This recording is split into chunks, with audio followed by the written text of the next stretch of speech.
LPU ప్లేస్మెంట్ల రికార్డులు సృష్టిస్తోంది. Final year student 2.5 కోట్ల ప్యాకేజ్ పొందుతున్నారు. 1700 మందికి పైగా ఎల్పియు స్టూడెంట్స్ 10 లక్షల నుంచి 2.5 కోట్ల ప్యాకేజెస్ పొందారు.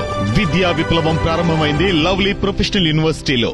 పేరుకు ఆమె బిజినెస్ ఉమెన్, కానీ భారత ఇన్ఫ్లుయెన్సర్కు వల వేయటమే పని.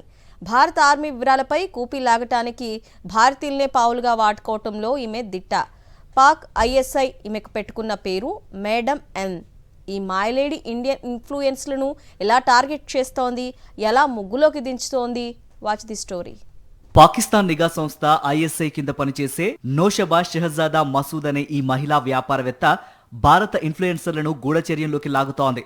పేరుకు ఆమె చేసేది ట్రావెల్ అండ్ టూరిజం బిజినెసే, కానీ ఆ ముసుగులో ట్రావెల్ అండ్ టెర్రరిజం అన్నట్టుగా గుట్టుగా ఉగ్రవాదాన్ని ప్రేరేపిస్తోంది.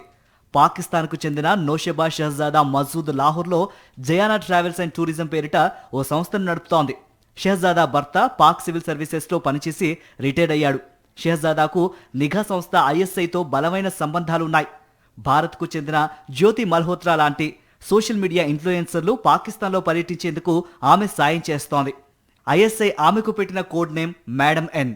హిందూ, సిక్కు యాత్రికులకు పాకిస్తాన్లో పర్యటనలు ఏర్పాటు చేయించేది షెహజాదాకు చెందిన సంస్థ ఒక్కటే. ఇది అక్కడి ప్రభుత్వానికి చెందిన ఎవాక్యూ ట్రస్ట్ ప్రాపర్టీ బోర్డుతో కలిసి పనిచేస్తోంది. దీనిని బట్టే అర్థం చేసుకోవచ్చు షెహజాదాకు ఆ దేశ సైన్యం ఐఎస్ఐతో ఉన్న సంబంధాలు ఎంత స్ట్రాంగో. షెహజాదా తన టూరిజం సంస్థ కోసం భారత్లోని ఢిల్లీ వంటి చోట్ల ట్రావెల్ ఏజెంట్లను నియమించుకున్నట్లు తెలుస్తోంది. పహల్గామ్ ఉగ్రదాడి, ఆపరేషన్ సింధూర్ తర్వాత భారత్లో స్పై ఆరోపణలపై పలువురు ఇన్ఫ్లుయెన్సర్లు అరెస్ట్ అయ్యారు.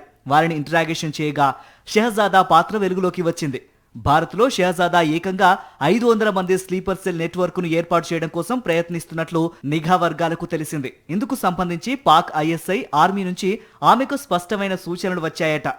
పాక్కు వచ్చిన భారత ఇన్ఫ్లుయెన్సర్లను పాక్ సైనిక అధికారులు ఐఎస్ఐకు షెహజాదానే పరిచయం చేస్తోంది. మన దేశంలోని దాదాపు 3000 మంది ఈ సంస్థ నుంచి సాయం పొందినట్లు తెలుస్తోంది. వీరిలో దాదాపు 1500 మంది ఎన్ఆర్ఐలు గత 6 నెలల్లోనే ఆ దేశాన్ని విజిట్ చేశారు. న్యూఢిల్లీలోని పాకిస్తాన్ దౌత్య కార్యాలయంలో వీసా విభాగంలో షెహజాదాకు చాలా ఇన్ఫ్లుయెన్స్ ఉంది. అక్కడి first secretary Suhail Qamar, councillor Umar శ్రేయర్తో బలమైన సంబంధాలున్నాయి. షెహజాదా నుంచి ఒక ఫోన్ కాల్ తో వీసా వచ్చేలా చేసింది. అక్కడే వీసా ఆఫీసర్ గా పనిచేస్తున్న ఎహ్సాన్ ఉర్ రెహమాన్ అలియాస్ డానిష్ తో బలమైన పరిచయం ఉంది ఈమెకు. మేడం ఎన్ రికమెండేషన్ లేదా స్పాన్సర్షిప్ ఉంటే ఇండియన్స్ కు విజిటర్ వీసా వచ్చేసేది. జ్యోతి మల్హోత్రా వ్యవహారం వెలుగు చూడడంతో డానిష్ ను భారత్ నుంచి బహిష్కరించారు. అధికారులు ఇంకా లోతుగా విచారణ చేస్తూ ఉండడంతో మేడం ఎన్ ఉత్సులో ఎంతమంది ఇన్ఫ్లుయెన్సర్లు ఉన్నారన్నది తేలనుంది.